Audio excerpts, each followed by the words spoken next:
தரும் நன்மைகளை நம் கவி பேரரசு வைரமுத்து அவர்கள் பட்டியலிடுகிறார். உண்ணக்கனி ஒதுங்க நிழல், உடலுக்கு மருந்து, உணர்வுக்கு விருந்து, அடையக்குடில் அடைக்க கதவு, அழகு வேலி ஆடத்தூளி, தடவ தைலம் தாளிக்க எண்ணெய், எழுத காகிதம் எரிக்க விறகு, மறந்தான் மறந்தான் எல்லாம் மறந்தான், மறந்தான் மறந்தான் மனிதன் இதனை மறந்தான், அணில் வளர்த்தேன் ஓடிவிட்டது, கிளி வளர்த்தேன் பறந்து விட்டது, மரம் வளர்த்தேன் மீண்டுமே திரும்பி வந்து விட்டது என்று மரத்தின் அவசியத்தை அழகுற இடத்திலேக்கா நம் மண்ணின் மைந்த டாக்டர் ஏபிஜே அப்துல் கலாம் ஐயா அவர்கள் வளர்ச்சி வளர்ச்சி என்று மரங்களை விட்டுவிட்டு அதன் பின் வறட்சி வறட்சி என்ற புலம்போது எங்கே நியாயம் இருக்கிறது என கேட்கிறோம் ஒரு சமூக ஆர்வலர்.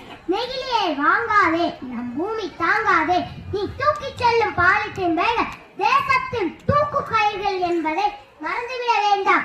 நெகிழியால் மீன்கள் முதல் மான்கள் வரை மாண்டுபோம், ஈக்கள் முதல் பூக்கள் வரை மலடாகும். பெண் சிசு கொலை போல் பெரிய குற்றம் மண் சிசு கொலை. கால்நடை இறப்புக்கும் சாக்காடை அடைப்புக்கும் காரணம் தண்ணீர்தான். தொழிற்சாலை கழிவுகளும் வாகன புகையும் நீரையும் காற்றையும் அசுத்தமாக்குகிறது. புவி வெப்பமாவதற்கு இதுவே காரணம். செயற்கையை விரும்பி இயற்கையை அழிக்கிறோம். அழிவது இயற்கை மட்டுமல்ல, வாழ்க்கையும் சேர்த்துத்தான். செயற்கையுடன் வாழ வேண்டுமா என்று யோசிப்போம், இயற்கையை நேசிப்போம்.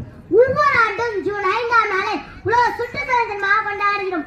ஒவ்வொரு வாழரும் தங்களது பிறந்த நாளின் போது ஒரு மரம் நட்டு பராமரிக்க வேண்டும். சுற்றுச்சூழல் பாதுகாப்பு உறுதிமொழி இருக்க வேண்டும்.